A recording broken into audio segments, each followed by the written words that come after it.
Bismillahirrahmanirrahim. Assalamualaikum warahmatullahi wabarakatuh. Salam sejahtera untuk kita semua. Apa kabar semuanya hari ini? Ibu berharap semoga semuanya tetap dalam keadaan sehat dan tetap semangat untuk belajar di rumah. Kita bertemu lagi di pembelajaran IPA dan masih dengan materi yang sama, yaitu materi warisan sifat pada makhluk hidup. Sebelumnya, pastikan semuanya sudah mengisi absen terlebih dahulu. Nah, absennya sudah tersedia di Google Classroom. Nah, bagi yang merasa belum mengisi, itu silahkan segera untuk mengisinya. Sekarang kita lanjut. Silahkan semuanya dipersiapkan buku-bukunya dan silahkan dipahami, dan kalau perlu itu silahkan dicatat. Pada minggu lalu, kita sudah membahas mengenai persilangan monohibrida. Nah, persilangan ini berarti persilangan dengan satu sifat saja. Nah, contohnya seperti jika kacang ercis yang bunganya berwarna merah, kita silangkan dengan kacang ercis yang bunganya berwarna putih. Nah, persilangan ini hanya melibatkan satu sifat saja. Nah, sifat apakah itu? Yaitu sifat warna bunga. Nah, ketika kedua kacang ercis ini disilangkan, akan menghasilkan keturunan. Nah, keturunannya ini ada nantinya yang bersifat dominan yang keseluruhan mengikuti gen dari induk, dan ada juga yang bersifat intermediate yang bersifat gabungan dari kedua induknya. Kemudian, bagaimanakah jika kita ingin mengetahui keturunan dari induk yang memiliki dua sifat beda? Nah, contohnya mangga dengan bentuk yang besar dan rasa manis kita silangkan dengan mangga yang bentuknya kecil tapi rasanya asam. Nah, ini memiliki dua sifat beda, yaitu sifat bentuk dan sifat rasanya. Nah, jadi penjelasan lebih lanjut untuk mengetahui kemungkinan hasil keturunan yang didapatkan dari kedua buah ini akan kita pelajari di video ini. Silahkan semuanya tetap simak dengan seksama, dipahami, dan dipelajari dengan baik. Nah, ada beberapa tujuan pembelajaran yang harus kita capai pada pembelajaran kali ini. Yang pertama, peserta didik mampu menentukan sifat keturunan dari sebuah persilangan dihibrida. Nah, jadi di sini kita harus dapat menentukan sebuah keturunan yang mana persilangannya itu merupakan persilangan dengan dua sifat beda atau persilangan dihibrida. Nah, yang kedua, peserta didik mampu membuat diagram persilangan dihibrida dan menentukan sifat variasi keturunannya.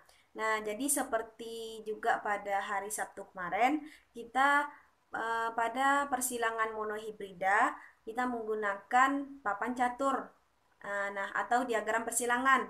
Nah, pada persilangan ini kita juga menggunakan papan catur untuk membantu mencari kemungkinan hasil keturunan yang didapatkan.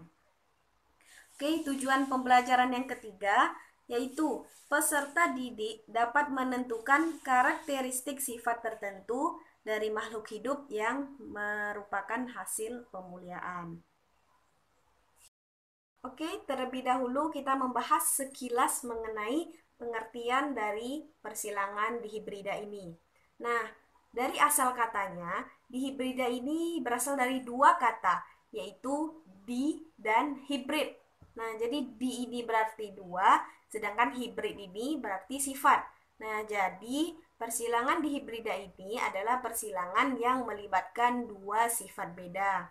Nah, hukum yang membahas mengenai persilangan dihibrida ini adalah hukum Mendel II atau yang disebut juga dengan hukum penggabungan bebas.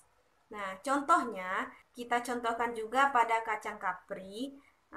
Gambarnya seperti gambar di samping, bisa semuanya lihat. Nah, Untuk contohnya itu, kacang kapri yang berbiji bulat dan berwarna kuning dengan genotip dominan yaitu B besar, B besar, K besar, K besar, dan yang itu disilangkan dengan kacang kapri berbiji kusut dan berwarna hijau bergenotip B kecil, B kecil, K kecil, K kecil dengan sifat yang resesif. Nah, jadi ini memiliki dua sifat yang berbeda, yaitu sifat bentuk biji dan warna biji. Yaitu untuk bentuk biji ada yang bulat dan kisut, dan warna ada yang kuning dan hijau. Seperti pembahasan pada persilangan monohibrid kemarin, untuk mengetahui keturunan pada persilangan dihibrid ini, kita juga harus mengetahui dan menentukan gametnya. Nah, cara menentukan gamet pada persilangan ini tidak jauh berbeda dengan penentuan gamet pada persilangan monohibrid. Nah, di sini akan kita bahas untuk lebih lanjutnya. Nah, di sini kita akan bahas cara penentuan gamet dari persilangan dihibrida. Nah, sama seperti persilangan pada monohibrida, di sini terdapat 3 cara penentuan gamet berdasarkan jenis genotipnya. Nah, ada genotip homozigot dominan, genotip homozigot resesif, dan genotip heterozigot. Nah, di sini akan kita bahas satu persatu. Untuk genotip homozigot dominan, contohnya B besar, B besar, K besar, K besar. Nah, ini merupakan contoh dari genotip yang berhomozigot dominan. Nah, gen B ini melambangkan bentuk bulat dan K melambangkan warna kuning. Nah, untuk mencari gametnya, kita silangkan saja seperti ini. Nah, jadi hurufnya itu kan terdiri dari B besar, B besar, K besar, K besar. Nah, jadi kita silangkan sehingga mendapatkan B besar, K besar, B besar, K besar, B besar, K besar, B besar, K besar. Nah, karena semuanya ini sama, keempat-empatnya ini, jadi kita bikin satu saja. Nah, untuk yang kedua, ada yang bergenotip homozigot resesif. Nah, sama seperti tadi, namun ini beda homozigotnya. Ini homozigot resesif. Ya, contohnya B kecil, B kecil, K kecil, K kecil. Nah, gen B ini melambangkan bentuk keriput, sedangkan gen K kecil melambangkan warna hijau. Nah, jadi caranya ini kita silangkan juga B kecil dengan K yang di sini. Nah, kemudian yang B dengan K yang di sini, yang B kecil ini juga disilangkan yang di sini, dan yang B kecil yang satu lagi kita silangkan yang ke sini. Nah, jadi jenis gamet yang dihasilkan ini ada 4 juga dan sama. Nah, ini semuanya sama kan? Nah, jika sama, itu kita hanya cukup menuliskan satu saja.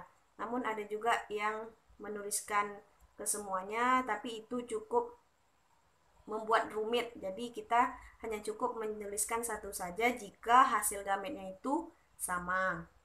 Nah, kemudian untuk yang bergenotip heterozigot, itu misalkan B besar, B kecil, K besar, K kecil. Nah, ini adalah genotip heterozigot.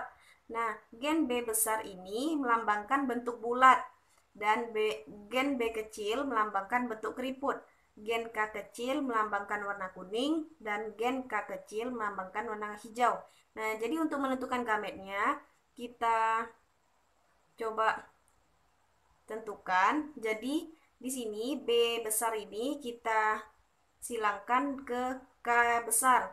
Nah, kemudian kita silangkan lagi ke K kecil. Nah, yang ini pun juga kita silangkan. Nah, jadi didapatkanlah gametnya B besar K besar, B besar K kecil, B kecil K besar, dan B kecil K kecil. Nah, karena keempatnya ini berbeda, jadi keempat-empatnya ini kita masukkan ke dalam persilangan. Berbeda dengan yang homozigot tadi, karena hasil gamet yang didapatkan itu sama, jadi kita cukup menuliskan satu saja. Oke, kita lanjut untuk contoh persilangan dihibrida. Nah, silakan semuanya perhatikan gambar di samping. Nah, gambar di samping adalah contoh dari persilangan dihibrida ini. Nah, silakan dilihat bahwa di sini parentalnya ini adalah kacang ercis berbentuk bulat dan berwarna kuning dengan genotipnya B besar, B besar, K besar, K besar, yang disilangkan dengan kacang air cheese berbentuk kisut atau keriput dan berwarna hijau dengan genotip B kecil, B kecil, K kecil, K kecil. Sehingga gamet yang didapatkan itu B besar, K besar saja untuk yang ini, dan ini B kecil, B kecil, K kecil. Nah, sehingga ketika disilangkan F1-nya itu akan mendapatkan B besar, K kecil, B besar, K kecil dengan fenotip biji yang bentuk bulat dan berwarna kuning. Nah, ini dia. Kemudian, ketika parental 2-nya kita silangkan sesamanya, ketika F1 ini kita silangkan sesamanya, nah ini akan menghasilkan seperti ini. Nah, jadi kan untuk penentuan gametnya ini, gametnya ini ada 4 jadi yang seperti tadi. Ada B besar, K besar, ada B kecil, K kecil, ada B besar, K kecil, dan B kecil, K kecil. Nah, disinilah kita silangkan. Ada 16 hasil persilangan yang didapatkan. Nah, jadi itulah kemungkinan dari hasil keturunan yang akan didapatkan. Jadi untuk filial 2-nya ini adalah 9 untuk yang biji bulat warna kuning, 3 untuk yang biji bulat warna hijau, 3 untuk yang biji keriput warna kuning, dan 1 untuk yang biji keriput warna hijau. Jadi 9, 3, 3, 1. 9 banding 3 banding 3 banding 1. Nah, di sini ada contoh soal yang sering keluar dalam soal-soal ujian atau soal-soal latihan. Nah, di sini adalah contoh soalnya, silakan diperhatikan. Nah, soalnya tanaman anggrek tinggi berwarna merah disilangkan dengan anggrek rendah berbunga putih. Nah, dihasilkan tanaman anggrek yang tinggi berwarna merah. Nah, jika keturunan F1 ini disilangkan sesamanya, kita tentukan berapa persen tanaman anggrek tinggi merah, berapa persen tanaman anggrek rendah merah, dan jika dihasilkan 16 tanaman, apa kemungkinan tanaman anggrek tinggi merah. Nah, untuk jawabannya, terlebih dahulu kita menerjemahkan soalnya ini ke istilah-istilahnya ini. Nah, bahwa tadi disebutkan tanaman anggrek tinggi bunga merah. Jadi kita simbolkan dengan T besar, T besar, M besar, M besar. Disilangkan dengan anggrek berendah berbunga putih. Jadi simbolnya T kecil, T kecil, M kecil, M kecil. Jadi kedua ini disilangkan. Nah, gametnya ini T besar, M kecil. Yang kedua T kecil, M kecil. Nah, sehingga F1 atau anak yang pertamanya itu bergenotip T besar, T kecil, M besar, M kecil, dan fenotipnya anggrek tinggi warna merah. Jadi ketika keturunan F1 ini disilangkan sesamanya, nah ini coba kita silangkan. Nah, gamet yang kita menentukan yang keempat ini. Nah, jadi kan terlebih dahulu kita menentukan gamet. Nah, jadi gamet untuk yang T besar, T kecil, M besar, M kecil ini, nah ini dia, T besar, M besar, T besar, M kecil, T kecil, M besar, dan T kecil, M kecil. Nah, ini juga, jadi keduanya ini kita silangkan. Nah, untuk mempermudah persilangan, kita menggunakan papan catur. Nah, ini dia papan caturnya, bisa dilihat. Nah, jadi gamet yang ini kita letakkan di sini, dan gamet yang ini juga kita letakkan di sini. Nah, jadi kita silangkanlah satu persatu. Yang ini silangkan dengan ini menghasilkan T besar, T besar, M besar, M besar. Yang T besar, M kecil dengan T besar, M besar mendapatkan ini. Yang ini mendapatkan ini sampai ke ujung mendapatkan ini.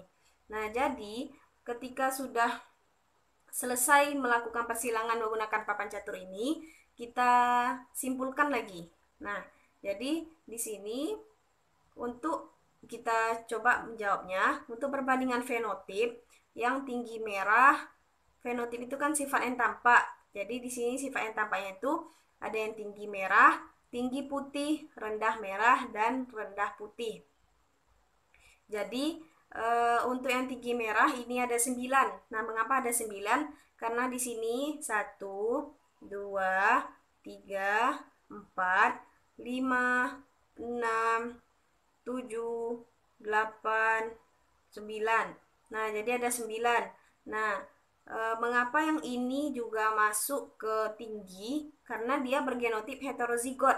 Jadi dia itu mengambil sifat yang dominan saja. Jadi sehingga dia dikatakan tinggi merah juga. Nah, ini itu dikatakan sifat tinggi merah juga. Nah, untuk yang tinggi putih ini ada 3, dapat dari mana? Ini dari sini. Tinggi dia T besar dengan putih M kecil. Jadi 1, ini 2 dan 3. Nah, itu dia. Nah, untuk rendah merah juga seperti itu. 1, 2 dan 3. Untuk rendah putih itu hanya 1, yaitu ini. Nah, untuk yang kedua, berapa persen tanaman anggrek tinggi merah? Nah, jadi sini kita melihat perbandingan fenotipnya. Yang tinggi merah ini ada 9. Jadi 9 per 16. 16 ini adalah keseluruhan dari hasil persilangan ini dikali 100%, sehingga didapatkanlah 56,25%. Untuk yang rendah merah, kita 3 ini kita dapatkan dari hasil perbandingan fenotip per 16 keseluruhannya kali 100%, didapatkanlah 18,75%. Nah, untuk soal yang keempat, jika tanamannya itu keseluruhannya 16 tanaman, berapa kemungkinan tanaman anggrek tinggi merah? Nah, jadi ini sama saja seperti soal nomor 3 dan 2. Kita cari terlebih dahulu perbandingan fenotipnya. Untuk tinggi merah itu ada 3. Untuk tinggi merah itu ada 9. Jadi kita letakkan di sini 9 per 16. Nah, jadi di sini tidak dikali 100% lagi karena kita di sini mencari jumlah tanamannya. Jadi kita mengkalikan dengan keseluruhannya. Jadi 16 dikali 16 sehingga didapatkan 9 tanaman. Oke, contoh soal berikutnya, silakan diperhatikan gambar di samping. Nah, soalnya tanaman mangga berbuah besar dan rasa manis dengan genotip B besar B kecil, M besar M kecil, itu disilangkan dengan buah mangga kecil dan rasa manis bergenotip B kecil B kecil, M besar M besar. Nah, berapakah kemungkinan presentase buah mangga besar rasa manis yang akan dihasilkan dari hasil persilangan ini? Jadi terlebih dahulu kita terjemahkan. Nah, jadi di sini parental satunya ini adalah B besar B kecil, M besar M kecil yang disilangkan dengan B kecil B kecil, M besar M besar. Nah, jadi kita cari gametnya, bahwa gametnya di sini B besar M besar, B besar M kecil, B kecil M besar, dan B kecil M kecil. Ini untuk yang heterozigot. Jadi gametnya ini ada 4. Nah, sedangkan yang ini B kecil sama M kecil saja. Nah, untuk persilangannya kita menggunakan papan catur lagi untuk mempermudahnya. Nah, jadi gamet yang ini kita letakkan di sini dan gamet yang ini kita letakkan di sini. Jadi dapatkanlah ini persilangannya. Nah, jadi yang ditanya itu berapa kemungkinan presentasi buah mangga besar rasa manis. Jadi besar rasa manis. Jadi dia itu B-nya besar dan M-nya besar. Nah, jadi di sini yang B besar dan M besar itu ada 2. Jadi kita bikin saja 2 per 4 untuk keseluruhannya kali 100%. Sehingga didapatkanlah 50%. Itulah dia pembahasan kita mengenai persilangan dihibrida. Nah, jadi persilangan hibrida ini adalah persilangan dengan 2 sifat beda. Nah, yaitu contohnya kacang ercis yang berbentuk bulat dengan warna kuning dengan bentuk keriput warna hijau. Jadi dia itu melibatkan 2 sifat yang berbeda. Oke, silakan pelajari lebih lanjut di rumah, baca juga buku IPA-nya, dan kerjakan juga contoh-contoh latihannya. Nah, nanti Ibu juga akan memberikan latihan, silahkan juga dikerjakan. Nah, jika ada yang diragukan, itu silahkan dipelajari kembali dan disimak kembali videonya. Oke, sekian dulu pembelajaran kita pada hari ini. Terima kasih atas perhatiannya. Nah, Ibu mohon maaf jika ada salah kata. Wassalamualaikum warahmatullahi wabarakatuh.